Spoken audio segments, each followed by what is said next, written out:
Hello and welcome to episode 98 of the HamCorp training manual. In this episode, we set up the bacterial vats required to make raw growth catalyst.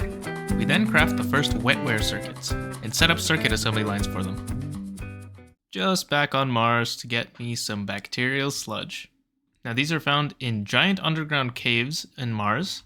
I might have mentioned them when I first came to Mars, but honestly I don't remember. So I'm kind of just digging. I guess I can use the journey map to find... Oh, perfect. Right there. Aha!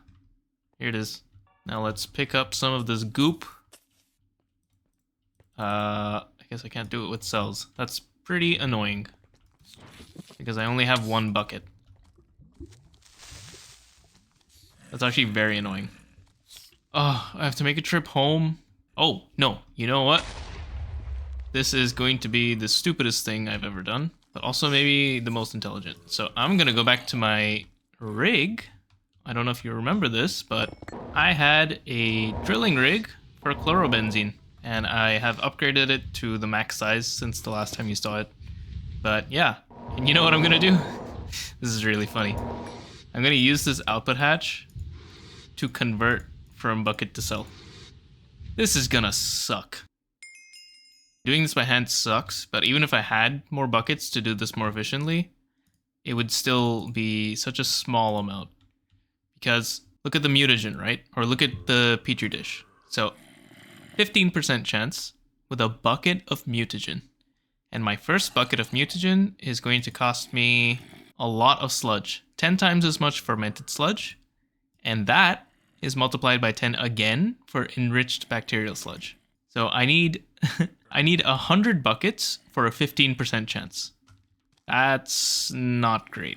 I am not going to pick up 600 buckets of sludge just to be on the drop rate. I say drop rate, RuneScape holdover, but to be on rate for the petri dish. But luckily, now that I have this bacterial sludge, I can make the petri dish for bacterial sludge, and then I can generate more with distilled water and mysterious crystal. Once I have a good supply of bacterial sludge, then the rest of it should be pretty easy. He agrees. They both agree. Very good. It's decided then.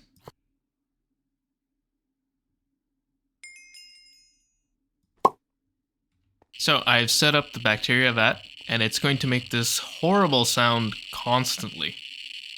Enjoy! This is the radio hatch. Inside here I have long uranium-238 rods. Input hatch has some distilled water. Input bus has some mysterious crystal. I'm still trying to figure out exactly how to set up the redstone here. You can, by the way, put a muffler upgrade on the radio hatch and it shuts it the hell up. The radio hatch will consume the rods you put in constantly. Machine off, doesn't matter. Machine on, doesn't matter. As long as there are rods in here, they will be consumed. So just something to keep in mind. You don't want to keep pumping rods when your buffer is full. So I think I've set this up correctly. I have bacterial sludge being produced and a bit of redstone logic that I need to explain.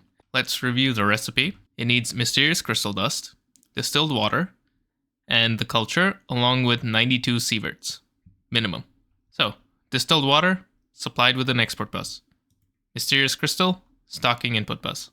And the sieverts I get from the long uranium-238 rods. This is 92 sieverts, which is exactly what I need. And this, I have a little bit of redstone logic. So I don't want to keep burning long uranium rods forever. Once my buffer of bacterial sludge is full, or full enough, I want to stop exporting here. So I have a redstone card, which I now notice was not configured. But I have a redstone card set to active with signal, and I have a fluid level emitter with bacterial sludge set to 3.5 million. This is kind of arbitrary. It doesn't really matter what you choose. So when I have more than 3.5 million bacterial sludge, this will turn off, meaning the rods will stop being exported. The rods in here will still keep burning, but that's fine. That's a relatively small inefficiency. Now here, the redstone logic works a little something like this. So on my output hatch, I have a fluid detector cover set to 50%. I'm using an EV hatch, so 50% is 64 buckets. So when I have more than 64 buckets, the signal will turn off. If I have less, it will be on. And that leads to a machine controller cover on the controller. This is set to enable with redstone as always. And so the machine will run when this is less than half full. On the bottom here, I have an activity detector cover set to machine idle. So when the machine is idle, it will output a signal. This signal travels to the super tank.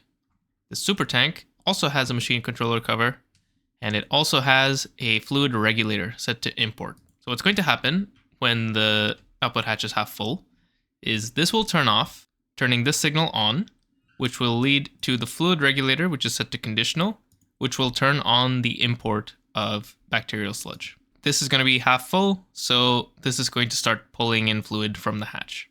And as soon as you pull in a little bit, it's going to bring it below 50%, and everything gets inverted, and it stops pulling. So let's see if that is indeed how it works. So this hatch is now about to be more than half full. Done. This is going to finish its craft and then turn off. The signal has stopped, but it's going to finish the ongoing craft like that. This signal comes on, and this starts pulling in. And as soon as it goes below 64 buckets, it inverts, and we repeat the cycle. I did have to toy with the fluid regulator settings here a little bit.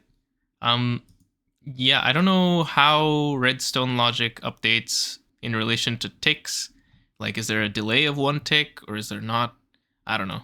But I found that this works pretty well. So just minus 1,000, so importing 1,000 every 10 ticks. And that works, that's fine. So cool, that's the bacterial sludge.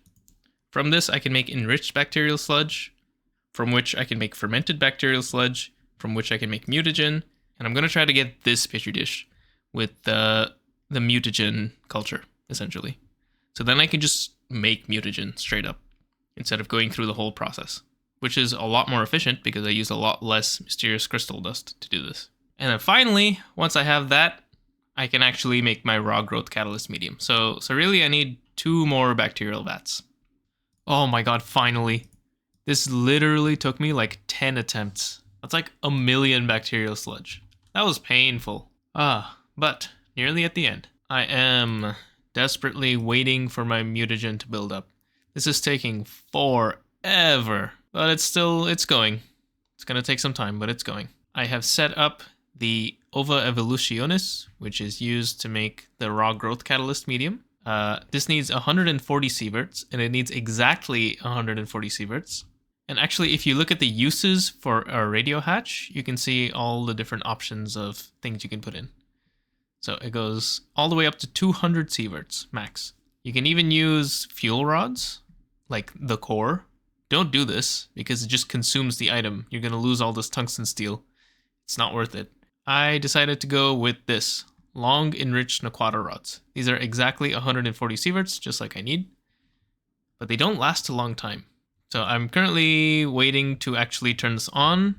I'm waiting until I have enough mutagen to really justify turning this on. In the meantime, I'm setting up my agar production and also minced meat. And this is how I'm getting my minced meat. A bunch of fish. I'm using an ore dictionary filter card set to list all fish raw. This is all raw fish, and I think they all give you minced meat. I haven't checked every single one, but I'm like 99% sure they all give you minced meat. And my raw fish are going to come from here, the Zhuhai fishing port. It's currently unplugged, but yeah, this is the source. Now, this recipe also needs salt, which is fine, calcium dust, which is fine, and agar. And agar is a processing chain, not a very long one, so I'm just going to set this up. These are some pretty slow base recipe speeds, but everything's going to be running at LUV, so shouldn't be too bad. Oh boy, almost there. Making 1,000 mutagen per 30 seconds now. In about 2 minutes, I will have enough to start making growth catalyst. Maybe I should also explain the agar here, but I think I have explained it a few times at this point. But yeah, mincemeat plus bones makes collagen. Collagen plus water and phosphoric acid makes gelatin mixture. Gelatin mixture centrifuges into phosphorus and gelatin. Gelatin goes in a mixer with distilled water to make agar. Agar finally goes in here. So yeah, cool. Everything's set up. And by the way, this Zhuhai fishing port is so fast. Like, look at these fish. This is in like 30 seconds or less. Like, I needed a super bus, and even after putting down the superbus, I don't think it was big enough because this thing kept kind of turning off and on like this. So this thing, I don't know, kind of sleeping on this, especially for like fish oil. But yeah, anyway, at this point, I pretty much have the growth catalyst done. And while my growth catalyst builds up to be half an output hatch full, I'm also going to make the UV energy hatch. That scan was done a while ago. I just need to actually craft it. Alright, we got some raw growth catalyst medium. I have been running out of bones. Well, not anymore. Because I have hired a new employee. Just a regular skeleton. So, a lot of bones. A lot of arrows too. Now, I can make growth catalyst medium from the raw growth catalyst medium just by sending it through a fluid heater. And I also don't want to send all of my raw growth catalyst medium to be fluid heated because it seems like it has some other uses, specifically to make raw biocatalyst medium. So I will turn this into an on-demand recipe. Once I have this growth catalyst medium, it's just a matter of combining it with osmiridium and unknown crystal shards to get stem cells. And as for the unknown crystal shards, it's simply mysterious crystal dust and some distilled water. I can also use regular water for a 90% chance, but why would I do that? I can also use molten void for double the speed. I have made 16,000 stem cells. Sounds like a lot, doesn't it? But you get a stack at a time. So all I did was max out my chemical reactors parallels. So I made 256 stacks of stem cells. That's all. Like, yeah, it's a lot, but I think I'm gonna go through it really fast because, like, look at these recipes. This one uses 16. This one uses 32. I imagine I'm gonna go through these stem cells quite quickly. Stem cells have actually unlocked some stuff. Nanites, for example, carbon nanites, and also the nanoforge. I think I'm gonna wait on this for a little bit. I'll do it later. There's also this whole path for nanoresins. I will come back to that as well. For now, I just want to keep going with what I was doing before. So, Wetware. Wetware life support circuit boards. This will also unlock the PCB factory, which I will come back to pretty soon. I think after the beamline, I want to work on this, but not totally sure. We'll see. The raw circuit boards need some fiber reinforced circuit boards, some petri dishes, pumps, sensors, circuits, foil, growth catalyst. Not too bad. It does need a clean room though, and this is a circuit assembly recipe, and I don't have a general purpose circuit assembly line yet. I'll live with it for now, but I think I'm gonna expand my circuit assembly lines pretty soon as well. And then to make the actual circuit board, it's more foil and some iron 3 chloride. You know, I really gotta clean up these signs. They're so unsightly. Anyway, onward to the neural processing unit. This is an assembly line recipe. I need to scan a stem cell, and it costs just a bunch of stuff. Nothing crazy. Except it does need a bit of UU matter, which kinda sucks. And now, I can make wetware processors. These are the single-step LUV circuits. I'm still not entirely sure it's cheaper to make these than to make the crystal processor assemblies. So I might have to analyze that a little bit more, because the growth catalyst medium is kind of expensive in terms of time rather than in terms of resources. So I'm not sure. Anyway, to make the wetware processor, I'm going to need circuit assembly lines. And I will need circuit assembly lines basically for every circuit from now on. And the very first one is going to be 6 times as expensive so that I can then slice it and put it in a circuit assembly line. So I'm going to do all of that and get my wetware processors. Besides that, nothing new. And in fact, let's look ahead so I can just bang these all out in one go. The ZPM circuit, the wetware processor assembly, also the same, nothing new. The wetware supercomputer, more of the same, yet again. And finally, for the wetware mainframe, this one is a bit different. So first of all, it's an assembly line process, not a circuit assembly line process. And I need a research station to do the scan. I can't just do a regular scan like I can for all of the assembly line recipes that I've done so far. And the research station needs me to go down this branch, first starting with a quantum computer, but we'll get to that. First, let me get these circuits done. Ah! The circuit has eyes. Look at that. Ugh. I have built 3 more circuit assembly lines. They all operate at ZPM. They look a little off, you might find, but that's because I've reflected it. I don't know if I actually needed to do that. That covers these 3 circuits. So all the Wetware stuff is now automated. For the mainframe, like I mentioned before, I do need a quantum computer and a research station. But I think that can wait until next episode. Thank you for watching this episode of the HamCorp Training Manual.